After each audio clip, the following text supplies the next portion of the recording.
بسم اللہ الرحمن الرحیم والصلاة والسلام علی رسول اللہ وعلی آلہ وصحبہ اجمعین۔ وطن ناظرین و سامعین کرام، السلام علیکم ورحمۃ اللہ وبرکاتہ۔ معرکہ موتا بازنطینی یعنی رومی افواج اور مسلمانوں کے درمیان موتا کے مقام پر ہوا، جو دریائے اردن اور شہر کرک کے درمیان واقع ہے۔ معرکہ موتا میں نبی اکرم صلی اللہ علیہ وسلم شریک نہ تھے، اس بنا پر اس جنگ معرکہ کو غزوہ نہیں کہا جاتا۔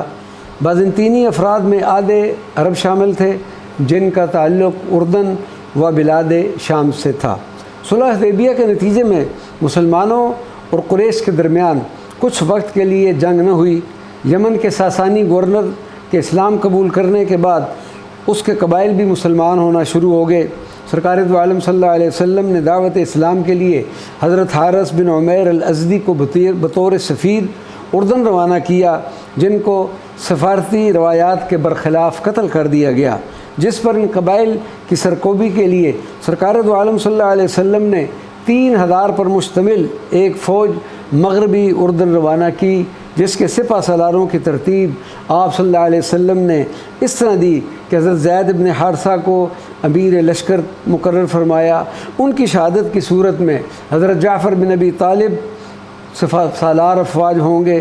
ان کی شہادت کے بعد حضرت عبداللہ بن رواحہ فوج کے کمانڈر ہوں گے، اور اگر وہ بھی شہید ہو جائیں تو پھر فوج خود اپنے کمانڈر کا انتخاب کرے گی۔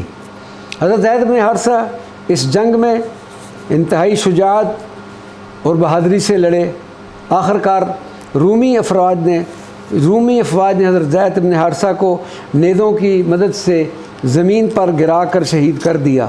آپ کی شہادت کے بعد حضرت جعفر بن ابی طالب رضی اللہ تعالیٰ عنہ نے علم سنبھالا اور اسلامی فوج کی قیادت کرتے ہوئے دشمنوں کی صفوں میں داخل ہو گئے۔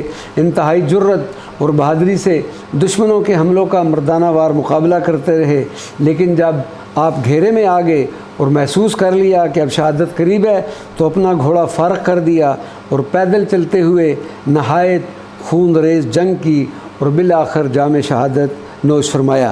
حضرت جعفر بن ابی طالب کی شہادت کے بعد حضرت عبداللہ ابن رواحہ نے اسلامی فوج کی قیادت سنبھالی اور رومی افواج کے مرکز پر زبردست حملہ کیا۔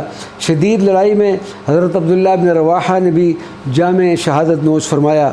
سرکار دو عالم صلی اللہ علیہ وسلم کی طرف سے مقرر کردہ تینوں سپہ سالاروں نے جب جامع شہادت نوش کر لیا تو فوج نے متفقہ طور پر حضرت سیدنا خالد ابن ولید رضی اللہ تعالی عنہ کو اپنا کمانڈر منتخب کر لیا۔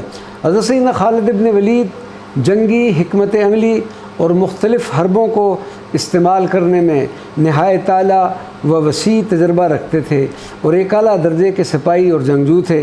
آپ رضی اللہ عنہ نے بھانپ لیا تھا کہ مسلمانوں کے جنگ جیتنے کے امکانات بہت کم ہیں۔ اسی اثناء میں رات بھی ہو چکی تھی۔ آپ نے اپنی افواج کو پیچھے ہٹنے کا حکم دیا اور ایک زبردست جنگی حربہ اختیار کیا کہ آپ نے بے شمار سپاہیوں کو پہاڑ کی اوٹ میں بھیج دیا اور ان سے کہا کہ صبح ہوتے ہی نئے جھنڈوں کے ساتھ گرد و غبار اڑاتے ہوئے اسلامی فوج میں شامل ہو جائیں۔ اس تدبیر سے رومی افواج یہ سمجھے گی کہ مدینہ منورہ سے مسلمانوں کے لیے نئی امداد آئی ہے۔